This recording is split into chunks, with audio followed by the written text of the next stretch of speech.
നമസ്കാരം പ്രിയ പ്രേക്ഷകർക്ക് പേജ് റൂട്ടിലേക്ക് സ്വാഗതം. ഇന്ത്യയിൽ നരസിംഹം ഇറങ്ങിയിരിക്കുകയാണ്. ഞെട്ടണ്ട, ഇന്ത്യയിലെ ആദ്യത്തെ VTOL ടെയിൽ സിറ്റർ UAV ആയ നരസിംഹയെ കുറിച്ചാണ് സംസാരിക്കുന്നത്. ഈ ആളില്ല ആകാശവാഹനം പുറത്തിറക്കിയത് വിമാന എയറോടെക് എന്ന കമ്പനിയാണ്. ഫിക്സഡ് വിങ് അതുപോലെ തന്നെ റോട്ടറി വിങ് VTOL വഴക്കവും സംയോജിപ്പിച്ചാണ് നരസിംഹ പ്രവർത്തിക്കുന്നത്. മനസ്സിലാകുന്ന ഭാഷയിൽ തന്നെ പറഞ്ഞുതരാം.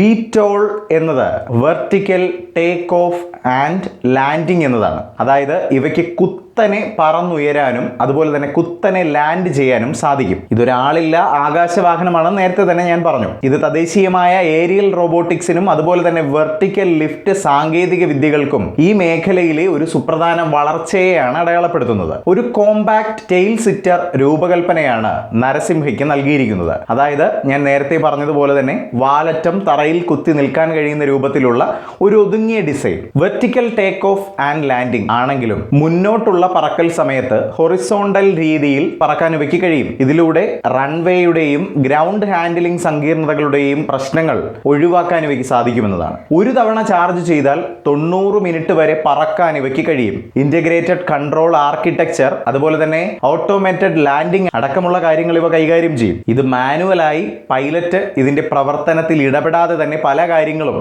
സ്വയമായി നിയന്ത്രിക്കാനുള്ള ഓട്ടോമേറ്റഡ് സാങ്കേതിക വിദ്യയും ഇതിലുണ്ട്.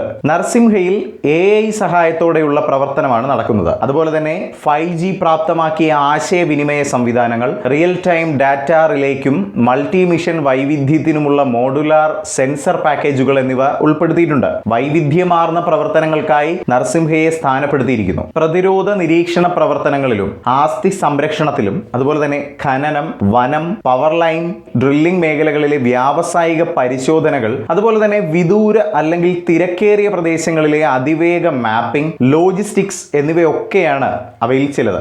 വിമാന എന്ന കമ്പനി നരസിംഹയ്ക്ക് നൽകിയിരിക്കുന്ന വില ഈ ഒരു ഘടകം ആഗോള എതിരാളികളെ കുറയ്ക്കുന്ന ഒന്നാണ്. ഇത് താരതമ്യപ്പെടുത്താവുന്ന അന്താരാഷ്ട്ര ഓഫറുകളുടെ വിലയുടെ ഏകദേശം 30% മാത്രമേ നരസിംഹയ്ക്ക് വില വരുന്നുള്ളൂ എന്നതാണ് ഹൈലൈറ്റ്. വാണിജ്യ, സുരക്ഷ, വ്യാവസായിക റോളുകളിൽ ഇന്ത്യ നൂതന UAVകൾ സ്വീകരിക്കുന്നത് ത്വരിതപ്പെടുത്തുകയും അതുപോലെ തന്നെ രാജ്യത്തിന്റെ തന്ത്രപരമായ ഡ്രോൺ ആവാസ വ്യവസ്ഥയെ ശക്തിപ്പെടുത്തുകയും ചെയ്യുമെന്നാണ് നരസിംഹയുടെ വരവോടുകൂടി നമ്മൾ പ്രതീക്ഷിക്കേണ്ടത്. വിമാനയുടെ ഗവേഷണ വികസന സംഘം ശക്തമായ പ്രാദേശികമായി രൂപകൽപ്പന ചെയ്ത ഒരു UAV പ്ലാറ്റ്ഫോം വികസിപ്പിച്ചുകൊണ്ട് ഇന്ത്യയുടെ ധനസഹായ നിയന്ത്രണ വെല്ലുവിളികളെ നരസിംഹ മറികടന്നു എന്നത് വേണം മനസ്സിലാക്കാൻ.